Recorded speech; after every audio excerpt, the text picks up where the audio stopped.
Today we're going to talk about the octaves in the Mendelssohn Violin Concerto. Here are my quick tips for getting better at these octaves. The first one is don't try harder, think more clearly. Secondly, group the octaves.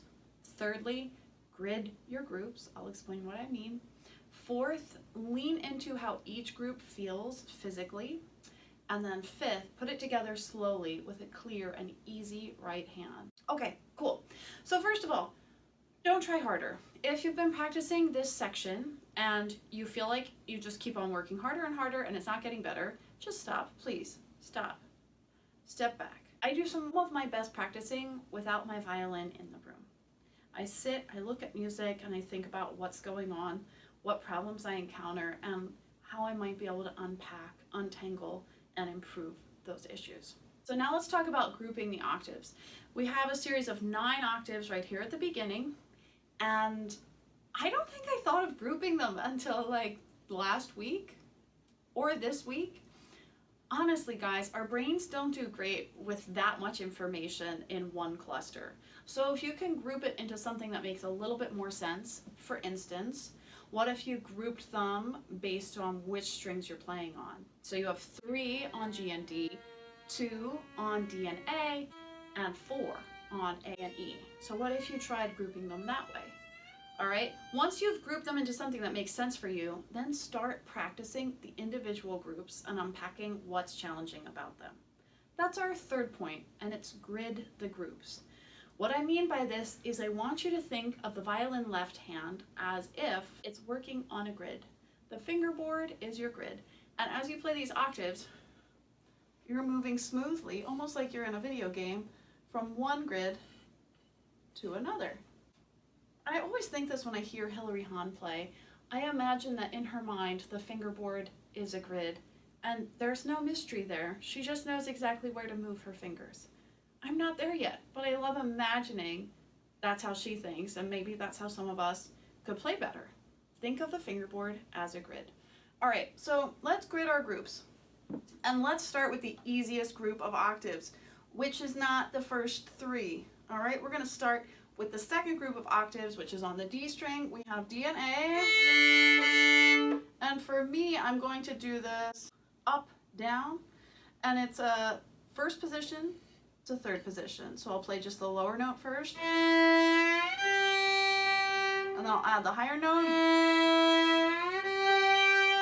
Okay, not bad. I'm okay with hearing that shift sound right now, that little meow or slide. That's okay with me. If it bothers you, you don't need to use it. But I would say don't practice hopping. See if you can really make it more of a horizontal motion that doesn't have too much weight associated with it. All right? Cool. So that's our easiest group.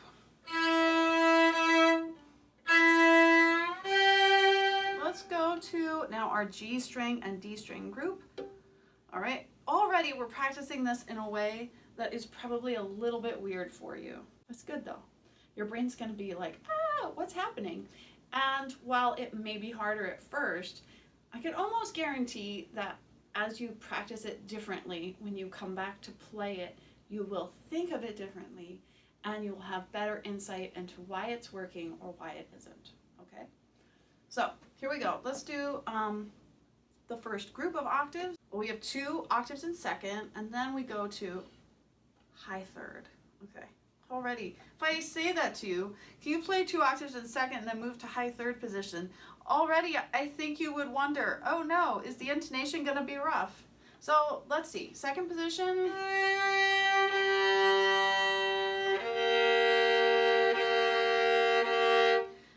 It's technically an A sharp.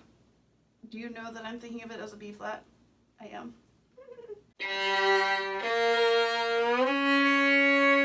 All right, so we have 3 chords. Second, second, high third. All right. And so far, the hardest thing for me here is getting that G to be perfectly in tune with open.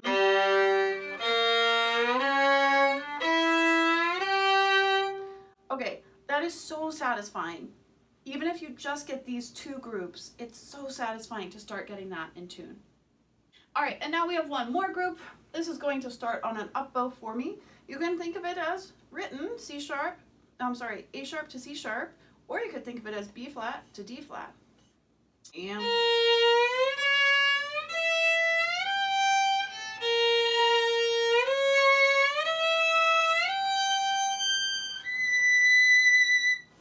all right, so you hear me staggering in the right hand. This helps me feel a little more comfortable.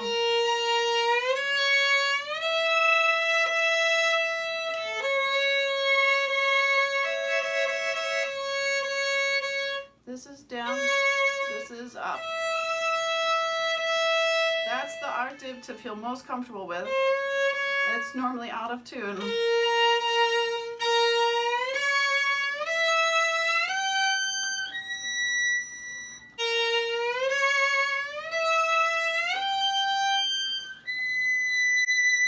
It's a little better.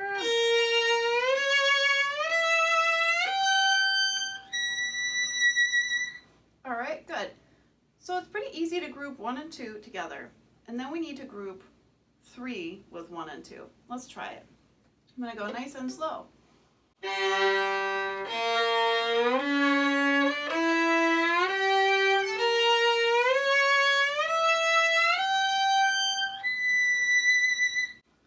felt really great. All right. So that's what I mean when I say grid your groups. 4, lean into how each group feels. You'll notice that there's a different feeling when you're shifting on the G string to when you're shifting on the E string, and find what is relaxed in each of those groups. The last quick tip for this is to put it together slowly like I just showed you, and keep the right hand really, really clear. Don't forget, all that your right hand is doing is this.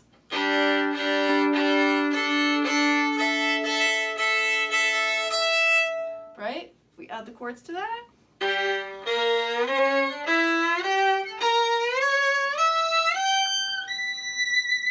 woo! So a couple tips for how to practice those.